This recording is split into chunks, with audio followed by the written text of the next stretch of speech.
justice system and the most freedom of any country in the world. We certainly do. And as long as we're willing to stick to that, I think we'll be fine. But it's when we don't stick to that, when our political leaders from our cities and our towns and our counties and our states, when they refuse to enforce the law, or when they don't support law enforcement, when they pull the rug out from under them, when they defund them, all right, they demoralize them. That's not me. I don't stand for that. I will not stand for that. Right. Yeah. Who is going to protect you then? You know, which is why you see right now a huge increase in people realizing that maybe they've got to protect themselves. You know, but we have got to have leaders that will stand up for our Constitution, stand up for our laws, and for all these cities who have mayors and councils and whomever else that plan on defunding their police department and allowing anarchy to occur. That's throw them out. Crazy. Throw them out. It's crazy. Yeah. Vote them out. Get rid of them. As a child, you were taught to support your teachers and to respect your teachers. You were taught to support and respect your police officers. You were taught to respect the clergy. You were taught these things. What happened when... To respect each other, period. Yes, absolutely. Yeah. We've lost respect. Yeah. And that's one thing that the military teaches you is respect. It's one thing that is lacking in a lot of the young people's, actions is respect. Yeah. And, but growing up as a pastor's son, I was taught respect there too. I bet you were. And you probably ate at the kids' table while the adults sat at the big table. We see this. I see stuff on Facebook and different media, and teenagers like 17, 18, 19-year-old kids holding up these vulgar, terrible signs and doing all these crazy things. They don't even know what they're standing for. Exactly. They don't know what they're standing for. That's right. They're being led astray. And don't you know their mama's proud of them? Don't you know their mama wants to jerk them up and say, but then you look at the parents, we have a generational thing. We have a generation of, sadly, drug addiction. We have another generation of drug addiction. So if you got to, when you get to Congress, not if, when you get to Congress. Okay, these are the things that we want you to look at. Small business is so very important. You know that. Yes, it is. I know that. Party leadership, they will play games with you. Yes, they will. And they will say, if you don't do this, we're not going to do this. You've got to be able to stand up to that. You got to be ready. And term limits, how do you feel about that? I agree with term limits, absolutely. I think there should be exactly the same term in the House as in the Senate. I agree, thank you. I think that, there's a push out there to have just 6 years in the House and 12 years in the Senate. Well, when you think about that, there are 435 members of the House. Each member of the House is less than 1/4 of 1% of the influence in the House. To pass a bill requires 218. Right. So that moves up to now to slightly less than half of 1%. Where for a senator, you're 4 times what a congressman, because there's only 100 senators. So you're now 1% or 2% of anything that's necessary to pass. So you have to have both Senate and House on level playing field. Otherwise, you'll give more power to one than you do to the other. And that's not the way our government was designed. It's both houses, are equal. And then if we're going to have term limits, then I think we also need to term limit bureaucrats as well in the government. Thank you. Oh, yeah. Okay? Think about that, because Deep state. Exactly. But what you're going to have then is you're going to have unelected bureaucrats that will be running the things, and term limited congressmen just being figureheads. All right. And then the decisions won't be by the representatives of the people. All right. So the limits have to be long enough for the congressman to get in there and actually be able to do the job, accomplish something. Right. And that's what I want to do. I want to be a congressman, a conservative congressman who pushes a conservative agenda, who can actually accomplish something, who can work with people and accomplish something. If you look at it, I've never held elected office, ever. Now, other than I've been elected twice as a deacon in my church, if you want to call that elected office, but never held political office.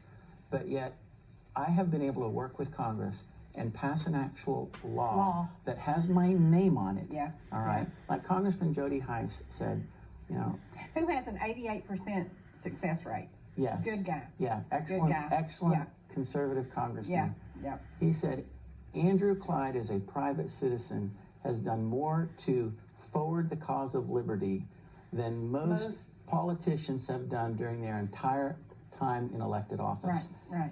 I've never even been elected. Yeah. And when you were going to war at Congress, you were benefiting everybody. It wasn't just for you. That's correct. Everybody came That's out. correct. Yeah. Hundreds of small businesses and individuals benefited from the Clyde Hirschauer's Respect Act. And I love it. It gives I me know it. and I'll tell you something, that after President Trump signed that bill on July 1st of last year, Man. it was part of the Taxpayer First Act, okay? But Congressman Collins was very kind, and he actually brought me a copy of the bill. The president signs one bill, all right? He uses a Sharpie to do it, all right? And there are red line copies are available to those who are members of the House and the Senate. And Congressman Collins brought me his red line copy Wow, how about that? with the Sharpie that said the White House. Oh, So I have that. That is so awesome, really.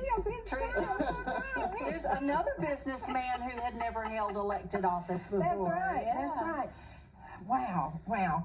Okay, you are going to go to Congress and you're going to do the things that you promised.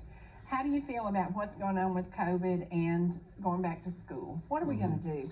As a single mom with 2 little girls many years ago, if you had taken my jobs away from me, my children would have gone to bed hungry. If you can't work and your kids can't go to school, how are we going to solve this problem? Well, I think that that schools definitely need to open. All right, we need to get back to life, to normal life. We need to protect our economy. We are giving this COVID-19 virus the opportunity to destroy our lives. Absolutely. And we're doing it voluntarily. And we have to fight it, and we have to do it by going back to being normal. All right? And that's what has to happen, I believe. Yeah. Well, you and I stopped at one of our favorite places to have lunch yesterday, and it was sparsely populated, wasn't it? And it just broke my heart because it's a big restaurant with a lot of overhead, and it was sparsely populated. People are afraid. And our waitress wore glasses and her mask, and her glasses Fogged kept. up. It was pitiful. It was pitiful. Yeah, it was sad. Yeah. And we want to get back to living and common sense. Did your parents teach you common sense? Yes, ma'am, they taught me common sense. Wasn't always that common.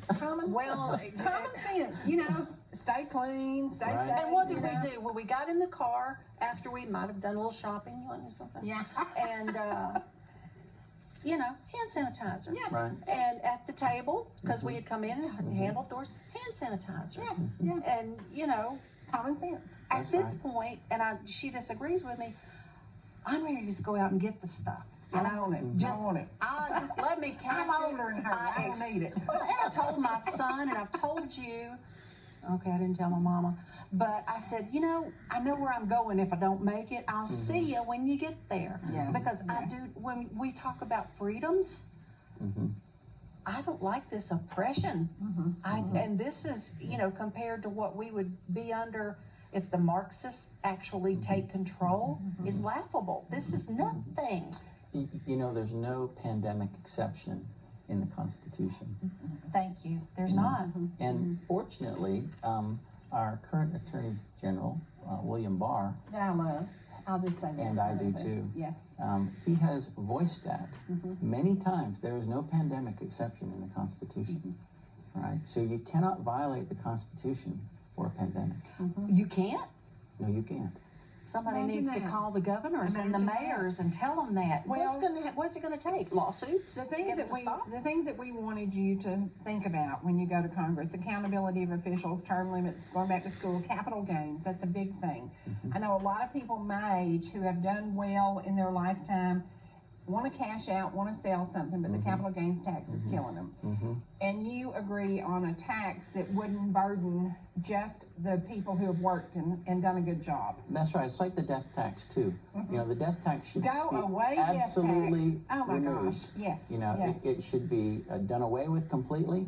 I think the capital gains should be done away Yeah, with completely. absolutely. That money's already been taxed. Yeah. I think we should go to, instead of the current tax rates and tax procedures and the tax returns that we now each have to do every year, if we went to a consumption tax, all right, kind of like we already have that a mechanism in place through sales tax. Right. But if we went to a federal consumption tax, then you basically decide how much tax you pay by what you want to buy. Right. And Right. the technology is in place. All We've you have been to do paying is a lot of download tax some 'cause we new shop a lot. software. We've got to be shopaholics. But you would never have to do a tax return ever again. Awesome. It would get the IRS out of your life completely, forever. I love you. And That is amazing. That would be so great to see America on a level playing field. absolutely. Are you talking about like Neil Bortz's fair tax that he promoted? Absolutely. There were like two. There was a fair tax and a There's a flat tax. Flat and tax, there and you go. not a Yeah. flat tax. Okay. With The a flat consumption. tax, you'll still have to do a tax return. Yeah, we it'll wanna just do a be tax it'll just be a flat tax, flat tax And that's rate what Herman for, Cain supported, for right? everyone. And okay, Alvin Herman. but I believe in a fair tax. Okay. And that fair tax then will remove the requirement to do a tax return from every solitary citizen. Basically does away with the IRS in your life. That's the right way to do it. Oh my God, you're so wonderful. Would I'll tell you, for individuals or for individuals and corporations I would across the start. board? I would start with individuals, and see where we go from there. Yeah. But I would certainly start with individuals. The one thing I've learned, it took 6 years to get the Clyde Hirschauer's Respect Act passed. It's baby step, baby step, baby step. So you're saying we may not live to see the culmination of all this, but you keep plugging, okay? Yeah. Are you young enough that when we send you to Congress, you can be there 16 years? If there was a limit of a 16-year term? Or 12 years, 12 or years. something. I am. Okay, I yeah. think I am. Okay.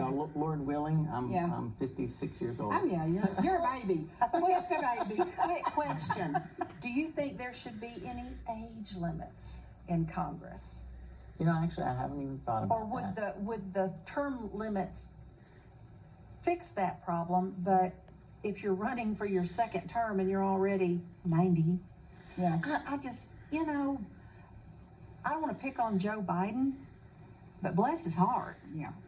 As long Bless as his he's heart. been in there, he's not the only person that's been in Congress, and in his case, of course, as vice president. And there's guys on my side too, and I don't even identify as a Republican anymore. No, disrespect, but I'm a conservative Christian independent who votes Republican because that's the closest to my values. But I see some people in there that I'm not even sure they're awake. They're sitting there with their eyes open. That's the thing I was going but to they're mention. not necessarily cognizant. An iPhone will get you caught in Congress if you're so old and decrepit and you're doing this. I'm gonna see some of the Instead young this, ones and doing a lot that. of them are doing that. They're not paying attention. When we send them to Congress, we expected them to do a certain amount of things. They're not doing it. So to me, Congress, the Senate needs to be accountable to me, to you, to everybody out here, because we gave you this job and we want to see you perform, and we're seeing that not happen. And that's sad. That's sad. So when you go, you got this list now. You gotta work on it. And all these little droplets. Yeah, Oh, yeah, there's a word in the current vernacular. Yeah. Yes, Of ma'am. wisdom that, Something we haven't even had time to touch on, and we're almost out of time. Mental health in America. When we talk about our military, when we talk about people who have lost their jobs and became very depressed. My daughter committed suicide. She used a gun. And somebody said, "Aren't you against guns?" And I said, "Absolutely not." And they said, "A gun killed your child." I said, "No, depression killed my child." Right, that's correct. I said, "That gun did not fire itself." My That's daughter right. was so sad and so depressed during Obama's reign. We lost everything. And we're starting over, and she had cancer, and she killed herself. So I'm not against gun. The gun didn't do it, but mental right. health in America is a big deal. It needs help. It is a big deal, and mental health has been defunded, just like the police were defunded.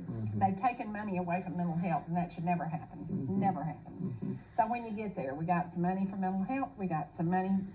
Got to quit wasting. And I guarantee you, if you were there a day, you would see so much waste in government, and you can turn it around. You know, And you just call us anytime. We'll remind you. All right. Yeah. That's We'll be fair. in Washington. You may get to sign our bond. I just Keep this card. yeah, I'm keeping that card. Keep my card.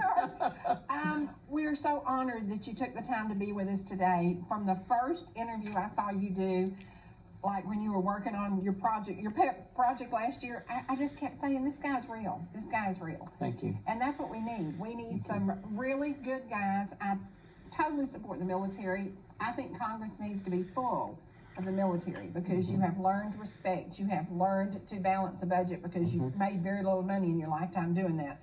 You have had to do everything it took to keep my country free for me to do what we do. I mean, we're allowed to do the Bible here on TV. Imagine that. And we do that, you know. And Can he read us out with that? I'm sure he'll be familiar with that. Read that real quickly. Okay. Can you read it? Oh, I can. I Okay. do solemnly swear that I will support and defend the Constitution of the United States against all enemies, foreign and domestic, that I will bear true faith and allegiance to the same, that I take this oath freely without any mental reservation or purpose of evasion, and that I will well and faithfully discharge the duties of the office on which I am about to enter. So help me God. Yeah! Absolutely.